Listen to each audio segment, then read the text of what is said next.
इस देश को अंग्रेजों की गुलामी से आजाद कराने के लिए हर वर्ग और समुदाय के लोगों ने कुर्बानी दी।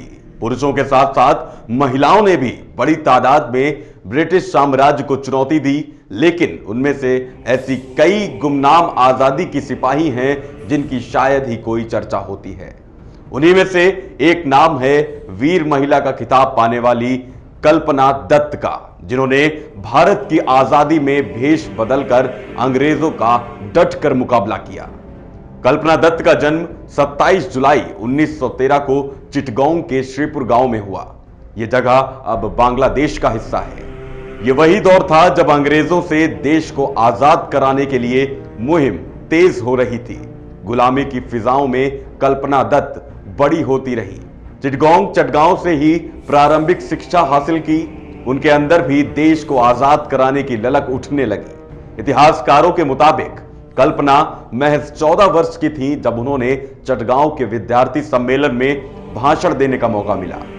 उनके इनकलाबी भाषण ने लोगों को कल्पना की निडरता और गुलामी के प्रति सोच का एहसास कराया। कल्पना ने अपने भाषण में कहा था, अगर दुनिया में हमें गर्व से सिर ऊंचा करके जीना है तो माथे से गुलामी का कलंक मिटाना होगा। साथियों, अंग्रेजों के चंगुल से आजादी पाने के लिए शक्ति का संचय करो, क्रांतिकारियों का साथ दो, ब्रिटिशर्स से लड़ो। साल 1929 में हाई स्कूल की परीक्षा पास कर कलकत्ता का रुख किया। यहां बेथ्यून कॉलेज में एडमिशन ले लिया। स्नातक की पढ़ाई के दौरान कल्पना क्रांतिकारियों के बारे में भी पढ़ती रही। वो उनसे बहुत अधिक प्रभावित हुई।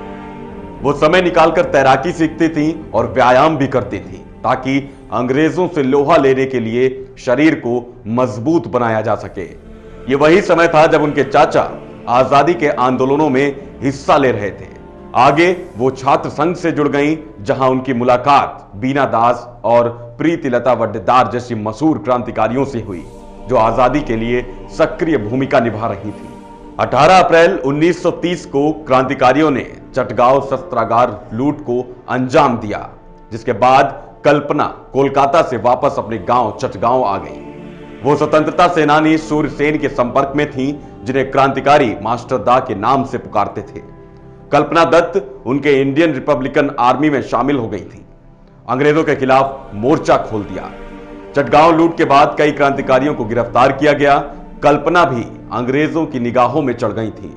संगठन के कई क्रांतिकारी गिरफ्तार कर लिए गए थे।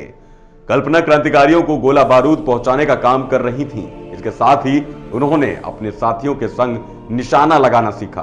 बंदूक चलाने के लिए निपुण हो गई। कई बार सूर्यसेन और बाकी क्रांतिकारियों के साथ अंग्रेजों का डटकर मुकाबला भी किया।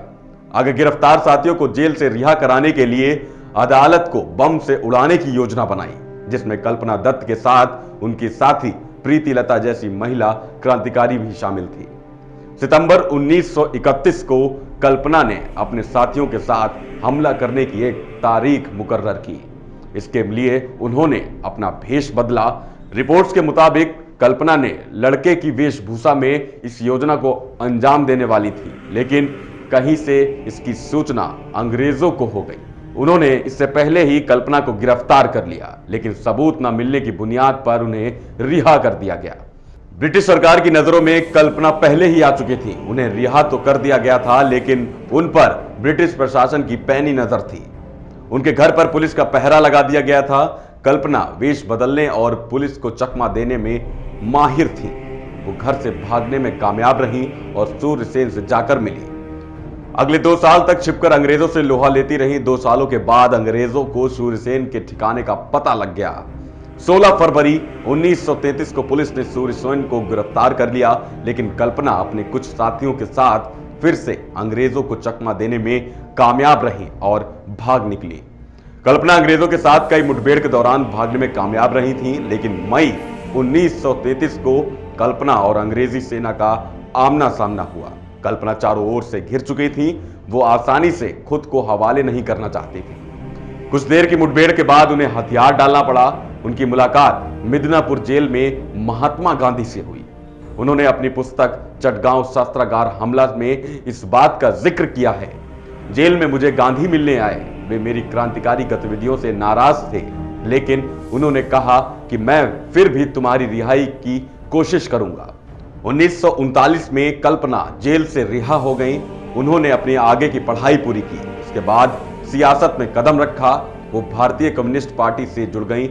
जेल में रहते हुए उनकी कई कम्युनिस्ट नेताओं से मुलाकात हुई थी। उन्होंने मार्क्सवादी विचारों को भी काफी पढ़ा था। वो उनके विचारों से काफी प्रभावित भी थी। 1943 को पार्टी के महासचिव पूरनचंद जोशी के साथ शादी कर ली। आगे 1943 में ही बंगाल के विधानसभा चुनाव में पार्टी ने कल्पना को अपना उम्मीदवार बनाया। वो चुनाव जीतने में असफल रही। आगे कुछ मतभेदों के चलते इनके पति और इन्होंने पार्टी से इस्तीफा दे दिया। कल्पना ने चटगांव लूट पर आधारित अपनी आत्मकथा भी लिखी। वो बंगाल से दिल्ली आ गई। साल 1979 में कल्पना दत्त की बहादुरी और आजादी में दिए गए योगदान को देखते हुए वीर महिला के खिताब से सम्मानित किया गया। 8 फरवरी 1995 को इस दुनिया से अलविदा कह दिया। देश ने एक जाबाज महिला को खो दिया था। कल्पना पर एक किताब डू एंड डाई चटगांव विद्रोह लिखी गई। इनके ऊपर बॉलीवुड में खेलेंगे हम जी जान से के नाम से फिल्म भी बनी, जिसमें अभिनेत्री दीपिका पादुकोण ने इनका किरदार निभाया था। वहीं अभिषेक बच्चन भी मुख्य किरदार में थे। आज के इस एपिसोड में इतना ही। बाकी अगले एपिसोड में मिलते हैं एक नई कहानी के साथ। तब तक के लिए जय हिंद, जय भारत।